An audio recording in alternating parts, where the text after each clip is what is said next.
Okay, sorry for the break in the video, guys. I didn't mean to do that. So, Daniel picked out the issue that I had. I actually loaded it through the component menu here, but it's actually a structural element. So I'm going to go to, I'm just going to go to Insert, Load Family, and I want to go to Detail Items. I'm going to go to Wood and Plastic, Wood Framing, and here's Nominal Cut Lumber in Section. Yeah, that was my bad. Sorry. So this has a few different things. It has cut lumber in section. It has it inside, which I don't know why you need to do that, because usually you could just use a white region, or top, which is silly. Rough cut lumber is like thicker profiles. So I'm just going to do nominal cut lumber. So I'll use some of the same ones. I'll do 2x4, 2x6, 2.8, 2x8, 12, 14, and then a 4x4 and a 4x6, and then hit OK. All right, so now I'm going to go back into the Annotate tab and go to Component, and you'll see that now those nominal cut lumber sections show up. So I believe my exterior wall was 6 inches, so I'm going to do a 2x6. Okay, so it drops in like this little, element like that. So I can hit RO and rotate that 90 degrees and then just move that into place. Okay, so that's my sill plate. Now, on occasion, some wood frame walls will have these, blocks that are put in between to help keep the studs from buckling, but this is only a single-story volume, so generally we don't really need it. And it's kind of a contractor's means and methods. So it's not generally something that falls under our responsibility to detail to that level. Or we'll just do it in like an elevation framing detail and that covers it. But in this view, we need to show our top plate where our joist is going to rest on. So a top plate comes in a double top plate format. So our wall framing looks like that. And then we need to do the end joist. That's going to happen there too. So go back. Well, actually, you could just copy it. So I'm going to copy this up. I'm going to change it to a 2x12 and then rotate it 90 degrees. And I guess this isn't a 2x12. I thought this was a 12-inch deep section. Maybe I need a 2x10. All right, well, I can create a 2x10 then. So I'm going to go to Edit Type. You don't have to load the 2x10.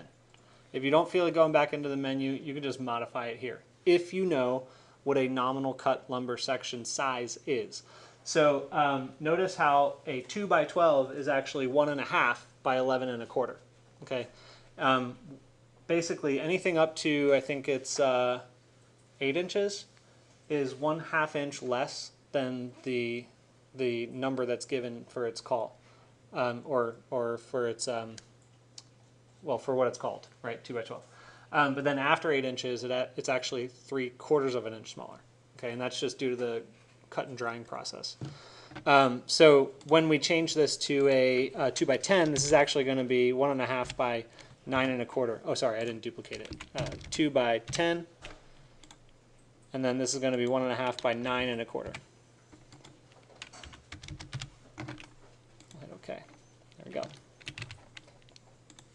All right, that goes down there. Now, I do want to point out real quick that this is a little bit wrong in the sense that my joists are actually sticking through the end joist. So I need to fix that. I'm going to edit this boundary. I'm going to open the first floor plan and move this back so that it's, what's the thickness of that?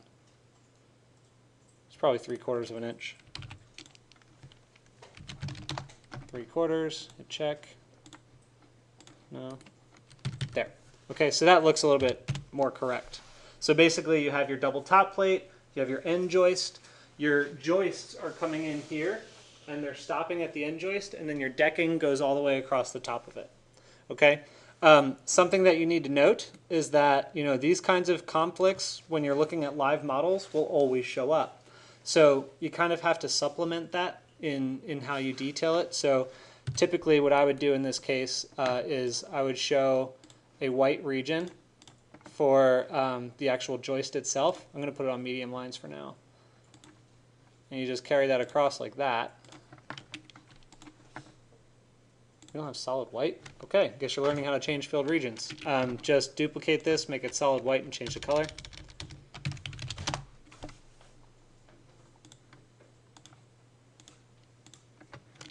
There. Okay, so that's a little bit cleaner, but then you also have to do it for that. Okay, so I forget exactly what the structure of this is, but I'm just going to put another one up here for the base layer. I'm guessing that might be ply. And then the next one is decking. So I'll just, I know there are some smart, well actually let's load a smarter component for decking, okay? And plywood for that matter.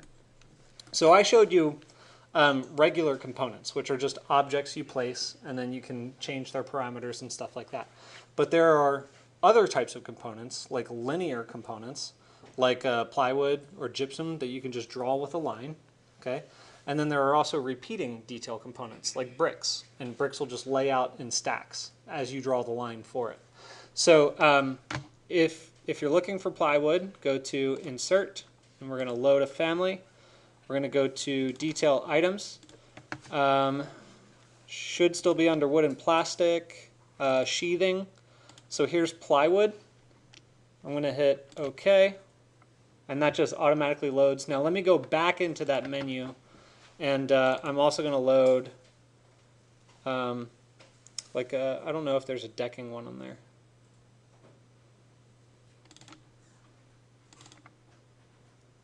No.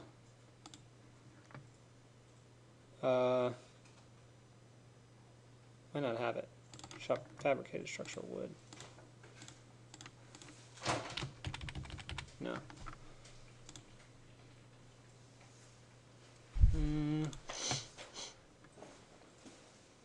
You might not have tongue. I'm trying to find like a tongue and groove. Well, all right, let's stick with the plywood for now. So now you go back to annotate. We're going to go to component, and you'll see plywood shows up, but it doesn't have an object associated with it. That's because it's a line-based component. So I draw a line, and that's where my plywood shows up. Okay.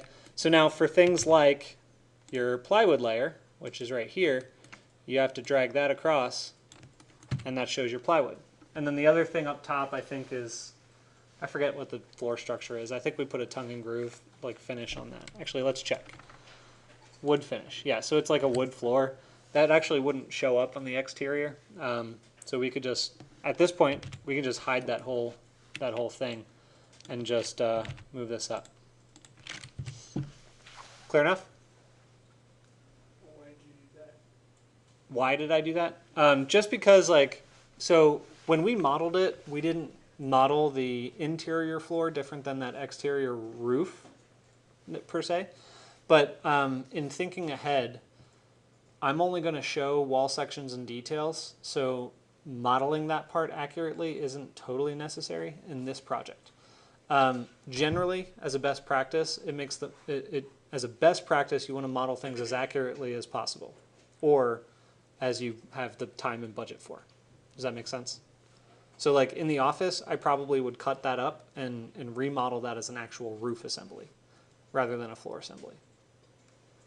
So you use the same assembly for your floor as you did for your roof? Yeah, because we're just kind of moving quick and light. It only requires one layer of plywood? For the roof, yeah. A roof is just going to be joist plywood, and then you're going to put your roofing, your built-up roofing on top of that. But I mean, for the floor, it only requires one layer of plywood, and then you put your whatever you want on top of that? Yes. Okay. Yeah, generally. And you don't have to model the tongue and groove flooring? Or, as you were saying, Well, you typically do it? Sometimes. The challenge with floor assemblies is that floor assemblies defines, like the top of your floor assembly defines the structural datum. So generally, if you're going to model the tongue and groove, you model it as a separate element because the tongue and groove, if it's applied on top of plywood, it doesn't have to be. But if it's on top of plywood as just an architectural finish, you would model it separately. But if it's part of the structure of the floor, you wouldn't model it separately, or you would model it all as one thing. Does that make sense? Do you need me to draw it?